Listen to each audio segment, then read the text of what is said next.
Hello friends, मैं हूँ Deepika. Know more with Deepika में आपका स्वागत है। सबसे पहले कोरोना की अपडेट्स। दुनिया भर में 1 करोड़ से ज़्यादा लोग इन्फेक्टेड हो चुके हैं। 5 लाख से ज़्यादा लोगों की डेथ हो चुकी है। भारत में लगभग 8 लाख ये आंकड़ा पहुँचने वाला है और 21,000 से ज़्यादा लोगों की डेथ हो चुकी है। और कोरोना को रोकने के लिए दुनिया भर में कई देशों ने लॉकडाउन लगाया। उस टाइम पे जापान एक ऐसा देश था जहाँ पे कोई भी लॉकडाउन नहीं रहा। जी हाँ, जापान में कोरोना के मरीज़ लगभग 20,000 के करीब थे, 1,000 लोगों की मौत भी हुई।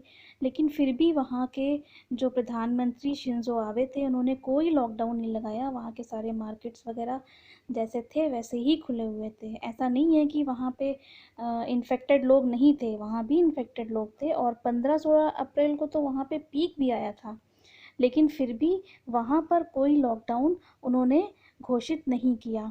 वहाँ के प्रधानमंत्री शिंजो आबे ने सिर्फ एक इमरजेंसी डिक्लेयर की और उन्होंने कहा कि भाई ऐसा है कि एक फ्लू आया है इस तरह का, कोरोना वायरस का, तो आप लोग थोड़ा सा डिस्टेंस बना के चलें और मास्क वास्क पहने। इस तरह से उन्होंने जनता से सिर्फ अपील की। सोचिए, सिर्फ जनता से अपील की और एक इमरजेंसी लागू की। कोई लॉकडाउन नहीं लगाया, कोई मार्केट बंद नहीं हुआ। और वहाँ के लोगों ने ये अपील सुनते ही, वहाँ के जो 75% लोग वैसे ही मास्क में रहते हैं आम दिनों में भी, 100% लोग मास्क में आ गए। सोचिए, वैसे भी वहाँ पे जब भी कोई फ्लू आता है नॉर्मली, तो लोग मास्क पहनना शुरू कर देते हैं। वहाँ पे मास्क कल्चर बहुत पहले से है।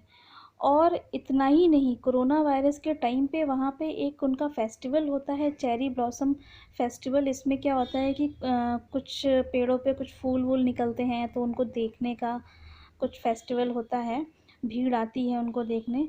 तो वो फेस्टिवल भी उन्होंने अपना सेलिब्रेट किया। जहाँ दुनिया भर के देशों में लोग घरों में थे, कोई फेस्टिवल सेलिब्रेट नहीं कर रहे थे। भारत में नवरात्रि बीच में पड़ी थी, लेकिन शांति थी मंदिरों में, मार्केट में। लेकिन जापान एक ऐसा देश था जो अपने सारे काम कर रहा था। हाँ, ये ज़रूर देखा गया है कि लोगों ने इस फेस्टिवल को सोशल डिस्टेंसिंग के साथ सेलिब्रेट किया, दूर दूर रह के मास्क पहन के इस फेस्टिवल को मनाया। अब ऐसा क्यों है, ऐसा क्यों हुआ, क्यों उन्होंने लॉकडाउन नहीं लगाया? आइए जानते हैं, बड़ा इंटरेस्टिंग है। और यहीं से हम जापान के कल्चर के बारे में भी थोड़ा बहुत जानेंगे। क्या हुआ था 2003 में, जब यही सार्स का एक बार फ्लू पहले भी आया था, तब जापान में बहुत लोग इन्फेक्टेड हुए थे। उसी टाइम पे लोगों ने सबक ले लिया और एक मास कल्चर वहाँ पे स्टार्ट हो गया। अब उस मास कल्चर का फ़ायदा इनको इस साल कोरोना वायरस में मिला। लोगों को मास्क पहनने की आदत थी, तो उनको मास्क पहनना कुछ अजीब या कुछ अटपटा नहीं लगा। जैसे हम लोग अभी स्टार्टिंग में कि थोड़ा अनकंफर्ट फील करते रहे मास्क पहनने में, लेकिन वहाँ पे वो लोग इसी मास्क के साथ कंफर्टेबल हैं। तो तब से वहाँ पे बढ़िया बढ़िया मास्क भी मिलने लगे, लोगों को मास्क पहनने की आदत हो गई। और वहाँ की जो आदतें हैं, वहाँ का जो कल्चर है, वो भारत से काफ़ी अलग है। मुझे तो लगता है कि पूरी दुनिया से ही अलग है। जी हाँ, वहाँ का कल्चर मुझे कुछ डिफरेंट, कुछ अजीब सा भी लगता है और अच्छा भी लगता है। तो वहाँ का कल्चर, सबसे पहले हम हाइजीन की बात करते हैं। हाइजीन में क्या है कि हम लोग अब सीख रहे हैं कि अरे हमें घर से बाहर से आना है तो हैंड वॉश करना है, सैनिटाइज़ करना है। अब हम लोग बहुत ज़्यादा ध्यान दे रहे हैं इस चीज़ पे और सैनिटाइज़र ख़रीद रहे हैं।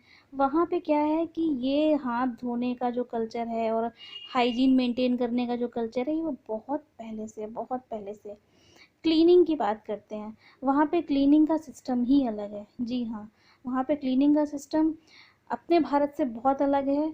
वहाँ पे आप, जैसे कि यहाँ पे भारत में आप देखें तो आपको रोड पे स्वीपर वगैरह सफाई करते हुए मिल जाते हैं। और सुबह सुबह सफाई होती है। और यहाँ पे जो कूड़े को मैनेज करने का सिस्टम है, वो ब्लू और ग्रीन डब्बे में अलग अलग सूखा और गीला कचरा डालना होता है, कुछ इस तरह का यहाँ पे मैनेज करने का सिस्टम है। हर देश का अपना अलग अलग होता है। जापान में आपको कहीं पे भी स्वीपर तो दिखेगा ही नहीं रोड पे, ना ही कोई डस्टबिन दिखेगा। जी हाँ, उसके बाद भी वहाँ पे इतनी सफाई है, आप देख सकते हैं। वहाँ पे रोड एकदम चकाचक है, क्योंकि वहाँ पे जो क्लीनिंग सिस्टम है वो एक अलग ही लेवल का है। अलग ही तरह से वहाँ पे क्लीनिंग होती है।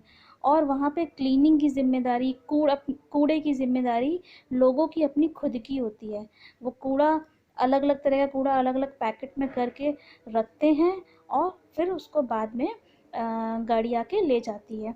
और ये कल्चर उनको स्कूल में सिखाया जाता है। हाँ, जो लास्ट का इनका पीरियड होता है पूरी पढ़ाई ओवर होने के बाद, स्कूल में जो लास्ट पीरियड होता है उस पीरियड में फैकल्टी बच्चों को ये बताती है कि लाइन नंबर 1 टॉयलेट रूम साफ़ करेंगे, लाइन नंबर 2 क्लासरूम साफ़ करेंगे, लाइन नंबर 3 डेस्क टेबल साफ़ करेंगे। और बच्चे बड़ा खुश होकर वहाँ पे अपने क्लासरूम की, टॉयलेट रूम की और विंडोज़ डोर सब साफ़ वाफ़ करके आते हैं। ये वहाँ का सिस्टम है। और बच्चे इस चीज़ को बड़ा एंजॉय भी करते हैं। ऐसा नहीं है कि ये कोई हँसने की बात नहीं है, हमारे इंडिया में हँसने की बात होगी, लेकिन वहाँ पे यही कल्चर है कि आप अपनी अपनी सफाई खुद करके आइए। वहाँ पे ऐसा नहीं है कि आपका टॉयलेट रूम और आपका क्लासरूम साफ़ कोई और करेगा, बच्चे खुद करके आते हैं। और सिर्फ स्कूल की बात नहीं है, ये ऑफिस में भी यही कल्चर है। आपकी जो वर्किंग आवर हैं 10 घंटे 8 घंटे जितने भी जो भी वर्किंग आवर है, आपका अगर आज का जो काम है वो 15 मिनट पहले ख़त्म हो गया या आधे घंटे पहले ख़त्म हो गया, तो आप वहाँ खाली नहीं बैठ सकते हैं। आपको अपना काम खुद ढूँढ लेना है। तो उसमें क्या करते हैं, जैसे ही लोग फ्री होते हैं तो जो जैपनीज़ लोग हैं भाग के जाते हैं, डस्टर ले आएँगे, झाड़ू ले आएँगे, पोछा ले आएँगे, जो भी वहाँ के इंस्ट्रूमेंट होते हैं सफाई करने के वो ला के डेस्क टेबल साफ़ करने लग जाएँगे, दूसरों की टेबल साफ़ करने लग जाएँगे। ऐसा नहीं है कि आप केवल अपनी कर रहे हैं, दूसरों की करने लग जाएँगे। टॉयलेट रूम साफ़ करने लग जाएँगे, लेकिन वहाँ खाली नहीं बैठना है। जी हाँ, आपका जो 10 घंटे का टाइम है, मान लीजिए फॉर एग्ज़ाम्पल कि 9 टू 6 या 9 टू 7 या 9 टू 8 जो भी आपके वर्किंग आवर्स हैं, तो आप ठीक उसी टाइम नहीं उठ सकते हैं। ना ही पहले उठ सकते हैं, ना ही ऑन टाइम उठ सकते हैं। आप आधा 1 घंटा 2 घंटा बाद ही जा सकते हैं। वहाँ पे जो वर्किंग आवर्स हैं उसके बियॉन्ड काम करना पड़ता है। ये जापान का कल्चर है। अगर आप पहले चले गए घर, तो उन लोगों की नज़रों में आप बहुत ही इर्रेस्पॉन्सिबल टाइप के बंदे होंगे और वो आपको हो सकता है नौकरी से निकाल भी। और एक्स्ट्रा वर्क करने का कोई पेमेंट भी वहाँ नहीं है कि आपने 8 घंटे से ज़्यादा या 10 घंटे से ज़्यादा वहाँ काम किया है तो उसका कोई ओवर टाइम मिले, ऐसा कुछ भी वहाँ नहीं होता है। तो इस तरह से वहाँ के लोग काफ़ी लेबर करते हैं, काफ़ी वर्कोलिक होते हैं और काफ़ी मेहनती होते हैं। तो हमने क्लीनिंग की बात की, हाइजीन की बात की, अब उनके डेली रूटीन की बात करते हैं। डेली रूटीन में अगर हम नहाने की बात करें, तो जैसे कि हम लोग क्या है कि घर से बाहर निकलने से पहले तैयार व्यार होकर नहा धो के तैयार होकर तब जाते हैं स्कूल या जॉब पे। हम लोग नहा धोकर घर से निकलते हैं। वहाँ पर ऐसा नहीं है। वहाँ पे वो लोग सारे काम दिन भर के करके आते के रात में नहाते हैं। और वो लोग नहाते हैं रिलैक्स होने के लिए। हम लोग नहाते हैं साफ़ होने के लिए, या हम लोग का एक रूटीन है कि सुबह ही नहाना है, लेकिन वो लोग नहाते हैं रिलैक्स होने के लिए और बहुत फुर्सत से समय लेकर आराम से नहाते हैं। बात करें अगर टूथब्रश की, यहाँ पे भी ट्विस्ट है और ये भी बड़ा अजीब है। वहाँ पे वो लोग टूथब्रश करते हैं खाना खाने के बाद, हम लोग करते हैं खाना खाने के पहले। लेकिन वहाँ पे सिस्टम ये है कि खाना खाने के बाद तो दांत गंदे हो जाते हैं तो उससे ब्रश से साफ़ करना होता है। और हम लोग का सिस्टम ये है कि खाना खाने के पहले जो मुंह में जम्स होते हैं पहले उसको साफ़ करो, उसके बाद खाना खाओ। तो इस तरह से नॉर्मली लोग सुबह उठते हैं, पहले अपने टीथ साफ़ करते हैं कुछ भी खाने से पहले, उसके बाद नहा धो के अपना खा पी के ऑफिस के लिए जाना या स्कूल के लिए जाना होता है। लेकिन जापान में ऐसा नहीं होता है। जापान में वो लोग बिना ब्रश किए खा पी लेते हैं, खाने पीने के बाद ब्रश करते हैं। और नहाना धोना तो उनका स्कूल से या ऑफिस से या जिस भी काम से निकले हैं आने के बाद रात में होता है। तो इस तरह से एक इंडियन और जापानीज़ फ्रेंड्स के बीच में हमेशा ये डिबेट चलती रहती है। इंडियन कहता है कि यार तुम खाना खाने के बाद ब्रश करते हो, मुंह के सारे जम्स सारी गंदगी पेट में चली जाती है। एक जापानीज़ बोलेगा यार तुम खाना खाने के बाद ब्रश नहीं करते हो, तुम्हारे दांतों में गंदगी रह जाती है। इंडियन बोलेगा यार तुम टिश्यू पेपर यूज़ करते हो, धोते नहीं हो, गंदा रहता है। तो जापानीज़ बोलेगा यार तुम धो के गीला कर लेते हो, उसके ऊपर कपड़े पहन लेते हो, कितना अनहाइजीन है। तो ये एक डिबेट है, चलती रहेगी दोनों के बीच में।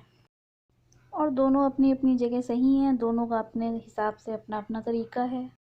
तो इस तरह से काफ़ी चीज़ें, काफ़ी कल्चर उनका अच्छा है और मुझे कुछ चीज़ें उनके कल्चर में अच्छी भी लगी और कुछ नहीं भी अच्छी लगी।